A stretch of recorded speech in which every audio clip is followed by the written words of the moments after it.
वहाँ पे इंडिया ने तो बहुत ज्यादा रिलैक्सेशन दिया हुआ है, टैरिफ में रिलैक्स दिया हुआ है, हर चीज में रिलैक्स दिया हुआ है वहाँ पे। यहाँ पे क्या है, यहाँ पे तो कुछ भी नहीं है ना। इंडिया ने अपने आप को कितना इंप्रूव करा है, इतनी सारी प्रॉब्लम होने के बावजूद भी। यूरोप की जितनी भी मोस्ट डेवलप कंट्रीज हैं, वो अगर एशिया में आती है तो एशिया में उनको सबसे अच्छा जो जॉइंट और सबसे अच्छा उनको जो कम्पिटिटर मिलता है, जहाँ पे आपको इन्वेस्टमेंट रिटर्न भी मिलता है, जहाँ पे आपको सिक्योरिटी कंसर्न भी नहीं है और डिप्लोमेटिकली कंसर्न भी सारे आपको सेटल्ड मिलते हैं। इंडिया तो खैर हमसे बहुत ऊपर है, उसमें तो कहने की दो राय नहीं है। कोई माने या ना माने, मानना पड़ेगा। रुको जरा, सबर करो।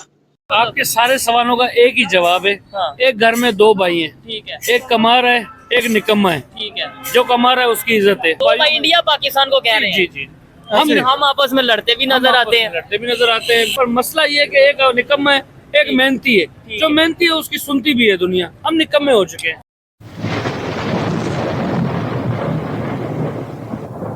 नमस्कार दोस्तों, स्वागत है आपका हिंदुस्तान डॉट में। दोस्तों, पिछले कुछ सालों से दुनिया की हर बड़ी कंपनी इंडिया में इन्वेस्टमेंट करने के लिए दौड़ती है, क्योंकि एक तो इंडिया की मार्केट बहुत बड़ी है और इंडिया की इकोनॉमी तेजी से ग्रो कर रही है। इतना ही नहीं, इंडिया में चीप लेबर और इलेक्ट्रिसिटी भी मिल जाती है, इसीलिए पूरी दुनिया को इंडिया में आज फायदा दिख रहा है। और दोस्तों, ये सब देख के पाकिस्तानी बहुत परेशान है और कहते हैं कि पाकिस्तान में कोई इन्वेस्टमेंट तो नहीं करता, लेकिन जो कंपनी पहले से थी वो भी अब तो भागने लगी है। इतना ही नहीं दोस्तों, अब तो फिनलैंड ने भी पाकिस्तान में अपनी एम्बेसी बंद करने का ऐलान कर दिया है, क्योंकि उनको भी अब पाकिस्तान में कुछ नहीं दिख रहा। तो दोस्तों, बिना टाइम वेस्ट किए वीडियो में आगे देखते हैं इस बात पे पाकिस्तानी पब्लिक क्या कहती है। अगर आप नहीं है तो पहले चैनल को सब्सक्राइब कर लीजिए और वीडियो को अंत तक देखें। पाकिस्तान के अंदर से फिनलैंड की एम्बेसी ने पूरा अपना मिशन ही खत्म कर दिया।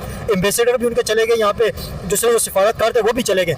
पाकिस्तान की इतनी हालात ख़राब हो गई है कि अफगानिस्तान और म्यांमार के साथ पाकिस्तान के इस वक्त शुमार हो रहे हैं। इस तरह की पाकिस्तान के अंदर कंडीशन यहाँ तक कैसे पहुंची है कि यहाँ से एम्बेसी खत्म हो रही है। बिल्कुल आपने सही बताया कि जो है वो हमारी जो इकोनॉमिकल सिचुएशन है वो वर्स्ट बिल्कुल हो चुकी है। हालांकि आज़ादी को हम लोग को 78 ईयर्स हो चुके हैं, लेकिन उसके बावजूद हम जो है वो बुरे सूरत हाल से गुजर रहे हैं। आज़ादी की आपने बात की, 78 ईयर्स पाकिस्तान को भी हो चुके हैं और इंडिया को भी हो चुके हैं। लेकिन देखें, इंडिया के अंदर से इस वक्त एम्बेसियाँ आ रही हैं। छोटे से छोटे मुल्क के अंदर भी ना इंडिया के प्राइम मिनिस्टर विजिट करते हैं, अफ्रीका जैसी कंट्रियों के अंदर भी, तो वहाँ से उनसे भी अपने रिलेशन बेहतर करते हैं। तो इंडिया के अंदर भी फिनलैंड इन्वेस्ट करेगा, अमेरिका के अंदर इन्वेस्ट करेगा, ताकि उन्हें बिजनेस इकोनॉमिकल कोई फायदा मिले। तो पाकिस्तान से जाकर लोग इंडिया के अंदर इन्वेस्ट कर रहे हैं और इंडिया को ज्यादा इंपॉर्टेंस दे रहे हैं। पाकिस्तान और इंडिया के साथ आज़ाद हुए थे, तो इंडिया कहाँ पहुंची और पाकिस्तान के हालात क्या है? बिल्कुल आपने सही फरमाया कि इंडिया हमसे जो है वो बेहतरीन जो है वो परफॉर्मेंस मतलब कर रहा है और वहाँ पर जो है वो मतलब तरक्की भी हो रही है और वहाँ के लोगों के लिए भी काम हो रहा है। बल्कि गुर्बत वहाँ पर भी है, लेकिन जो सूरत हाल पाकिस्तान में वो बहुत ज़्यादा खतरनाक मतलब चली गई है। तो फिलहाल इंडिया हमसे बेहतर ही है, कहना पड़ेगा मजबूरन। हालांकि वो हमारे लिए अच्छा नहीं है वो मुल्क, लेकिन वो हर चीज़ में टॉप कर रहा है। देखिए, अच्छे आपने कहा अच्छे नहीं है, तो अच्छा हो सकता है ना, रिलेशन अच्छे अगर हुए तो ये जो नफरतें ये ख़त्म हो जाएं। अगर दोनों, इतनी बड़ा इंडिया मुल्क है और इंडिया के कल्चर यहाँ से मैच करते हैं, इंडिया की ज़बान समझते हैं यहाँ पे लोग, तो बेहतर तो हो सकते हैं ना, बेहतरी की तरफ अगर जाएँ। जिस तरह इंडिया ग्रोथ कर रहा है, तो पाकिस्तान अगर रिलेशन बेहतर करे, पाकिस्तान की भी तरक्की होगी, साथ में मिलकर ये रीजन ग्रो करेगा, पूरे एशिया ग्रो करेगा। जिस तरह चाइना के साथ रिलेशन बेहतर है, तो इंडिया के साथ भी होने चाहिए। इंडिया कोई मतलब ऐसा कंट्री तो नहीं है जिनके साथ हमारा दूर तक कोई ताल्लुक नहीं है। इंडिया और पाकिस्तान पहले एक ही थे, रिलेशन तो बेहतर हो सकते हैं, ये पॉसिबल है। बिल्कुल हो सकते हैं, अगर हमारी गवर्नमेंट चाहे गवर्नमेंट लेवल पर तो ये चीज़ें हो सकती है, लेकिन जो है वो ये करना नहीं चाहते। बात ये है कि वो ये करना नहीं चाहते। अगर नेगोशिएट करें इंडिया के साथ, तो हमारी जो है वो ट्रेड भी अगर हम उनके साथ अच्छे तरीके से करें तो हमें फ़ायदा हो सकता है मिलकर काम करने से। लेकिन इनके मफादात कुछ और है। बात यह कि ये लोग करना नहीं चाहते। अगर ये करें तो बहुत बेहतर हो सकता है पाकिस्तान भी। तो इंडिया और पाकिस्तान के अंदर बेसिकल आप फ़र्क क्या समझते हैं, जिस वजह से इंडिया ने इकोनॉमिकल ग्रोथ कर ली है और इंडिया इस वक्त टॉप 4 इकोनॉमी में आ गया, वर्ल्ड की 4th लार्जेस्ट इकोनॉमी बन गए। और बहुत जल्दी कहा जा रहा है कि इंडिया जर्मनी को भी पीछे छोड़ के वर्ल्ड की 3rd लार्जेस्ट इकोनॉमी में आ जाएगा, और उसके अलावा फिर चाइना और अमेरिका ही इंडिया से आगे होंगे। और इंडिया इतना ज़्यादा ग्रो कर गया कि सबको पीछे छोड़ के अभी वर्ल्ड की 3rd लार्जेस्ट इकोनॉमी की तरफ उसका रास्ता चला गया, और 4थी लार्जेस्ट इकोनॉमी इस वक्त दुनिया की। इंडिया और पाकिस्तान दोनों एक साथ आज़ाद हुए, दोनों तकरीबन कल्चर भी मैच करते हैं, ज़बान भी एक दूसरे के लोग समझते हैं। तो इंडिया इतना ग्रो कर गया, पाकिस्तान नहीं कर रहा है, इसका फ़र्क क्या समझते आप? इसकी वजूहत क्या है? इंडिया और पाकिस्तान के अंदर क्या फ़र्क है? मैं जो समझता हूँ, एक तो सियासतदानों का फ़र्क है, वो अपने मुल्क के साथ जो है वो मुखलिस है, वो कुछ करना चाहते हैं अपने मुल्क के लिए, और वहाँ की अगर बोलना नहीं चाहिए, लेकिन वहाँ की आर्मी भी जो है वो अपने मुल्क के लिए सोचती है। और दूसरा बेसिकली वहाँ पर सूबे जो है वो बहुत ज़्यादा हो चुके हैं, और जो सूबे हम यहाँ पर भी हमें ज़रूरत है कि इनको जो है वो डिवाइड किया जाए ज़्यादा से ज़्यादा यूनिट्स पे, ताकि जो है वो गवर्नेंस बेहतर की जा सके और हर सूबे में जो है वो हर सिटी में जो है वो काम हो सके। तो इंडिया में जो मैं समझता हूँ वो मुहब्बे वतन है, लोग अपने मुल्क के लिए बेहतर तरीके से काम कर रहे हैं। यहाँ कोई मुहब्बे वतन नहीं है। यहाँ कोई भी जज, कोई भी जो है वो रिटायर्ड होता है तो वो आउट ऑफ कंट्री चले जाते हैं, और यही पॉलिटिशियन का भी यही हाल है कि वो यहाँ से रिटायर्ड मतलब होते हैं, जब उनकी सियासत खत्म होती है तो वो दूसरे मुल्क शिफ्ट कर जाते हैं। तो कोई भी बेसिकली हमारे मुल्क से मुखलिस नहीं है। पाकिस्तान की इकोनॉमी इतनी ज़्यादा डाउन हो गई, यहाँ से लोग एम्बेसी ख़त्म करके जा रही हैं कंट्रियाँ।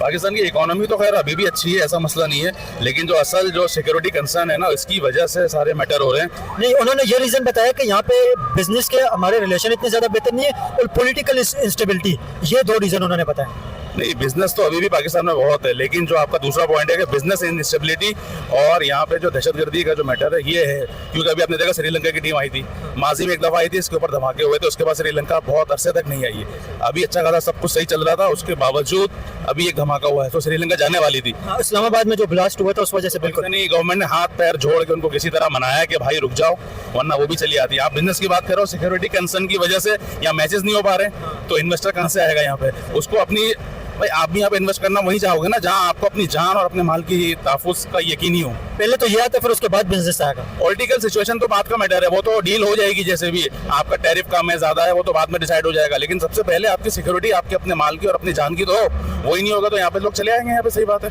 तो यहाँ पे सबसे पहले आपको सिक्योरिटी कंसर्न के जो इशूज़ है उनको सही करना चाहिए, वो उसकी वजह से यहाँ पे ये मसले मसाइल है। देखिए, वो अभी जो फिनलैंड की एम्बेसी ने यहाँ से एम्बेसी अपनी ख़त्म की, फिनलैंड की गवर्नमेंट ने ये बात कही है यहाँ से हम लोग जो अपना पैसे ज़ाया हो रहे थे खाम फली में, वहाँ पे एम्बेसी बोला खोली हुई थी, मतलब उन्होंने ये रीज़न बताया कि यहाँ से एम्बेसी ख़त्म करके अच्छी कंट्रियों के अंदर हम पैसा इन्वेस्ट करेंगे। फॉर एग्जाम्पल, जहाँ से उन्होंने बिजनेस फ़ायदा हो, रीज़न उन्होंने सारा बिजनेस के ऊपर ही बात की कि बिजनेस जहाँ पे फ़ायदा हो, for example America, Europe, India, इस तरह की कंट्रियों में वो इन्वेस्ट करेंगे ये पैसा। भाई फिनलैंड हो गया या यूरोप की जितनी भी मोस्ट डेवलप कंट्रीज हैं, वो अगर एशिया में आती है तो एशिया में उनको सबसे अच्छा जो जॉइंट और सबसे अच्छा उनको जो कंपटीटर मिलता है, जहाँ पे आपको इन्वेस्टमेंट रिटर्न भी मिलता है, जहाँ पे आपको सिक्योरिटी कंसर्न भी नहीं है और डिप्लोमेटिकली कंसर्न भी सारे आपको सेटल्ड मिलते हैं, इंडिया और बांग्लादेश। इंडिया तो खैर हमसे बहुत ऊपर है, उसमें तो कहने की दो राय नहीं है, कोई माने या ना माने, मानना पड़ेगा, बिलिंग और नहीं मानने वाली बात ही नहीं है। इंडिया इस वक्त जिस तरह ग्रो करेगी कि हर किसी को नजर आ रहा है, ये बिल्कुल क्लियर है। वर्ल्ड की 4th लार्जेस्ट इकोनॉमी है इंडिया। तो दोस्तों ये थे पाकिस्तानी पब्लिक के रिएक्शन, और ये पाकिस्तानियों ने बिल्कुल सही बता दिया कि इंडिया और पाकिस्तान में अब कोई कंपैरिजन नहीं हो सकती। इंडिया पाकिस्तान से बहुत ही आगे निकल गया है। इंडिया तो अब सुपर पावर बनने की रेस में आ गया है और दूसरी साइड पाकिस्तान का अब कुछ भी नहीं हो सकता, क्योंकि दोस्तों दोनों कंट्री अलग हुए 75 ईयर हो गए, लेकिन आज दोनों कंट्री में बहुत ही बड़ा डिफरेंस आ गया है। एक तो सबसे बड़ा डिफरेंस है डेमोक्रेसी का। इंडिया में पहले दिन से स्ट्रॉन्ग डेमोक्रेसी चल रही है और इंडिया की पब्लिक ही इंडियन गवर्नमेंट को सुनती है और वही गवर्नमेंट इंडिया के लिए काम करती है, और इसीलिए तो आज इंडिया में करप्शन भी पाकिस्तान की कंपैरिजन में कम हो रहा है, क्योंकि पॉलिटिशियन को पब्लिक को जवाब देना पड़ता है। और दूसरी साइड पाकिस्तान में सिर्फ कहने के लिए डेमोक्रेसी है, ये पाकिस्तानी पॉलिटिशियन तो सिर्फ दिखावे के लिए है, बाकी असल में रूल तो पाकिस्तान आर्मी करती है। और अब तो दोस्तों पाकिस्तान आर्मी के पास इतना पावर आ गया है कि पाकिस्तानी पब्लिक आर्मी के सामने बोल भी नहीं सकती, वरना पाकिस्तान आर्मी उनको उठा के ही गायब ही कर देती है, इसलिए अब कोई पाकिस्तानी बोल भी नहीं सकते। और दोस्तों ये पाकिस्तानी आर्मी भी पाकिस्तानियों को इंडिया के नाम पे बेवकूफ़ बना देते हैं और बाद में पाकिस्तान को ही लूटते हैं। अब तो पाकिस्तान में पॉलिटिकल स्टेबिलिटी भी नहीं है, इसीलिए तो काफ़ी सारी कंट्री भी अब पाकिस्तान से अपनी एम्बेसी बंद करके चलने लगी है, क्योंकि उनको अब पाकिस्तान में कुछ भी नहीं दिख रहा। तो बस दोस्तों आज के वीडियो में इतना ही। ये थे पाकिस्तानी के रिएक्शन। अगर आपको ये वीडियो पसंद आई है तो वीडियो को लाइक शेयर कर दीजिए।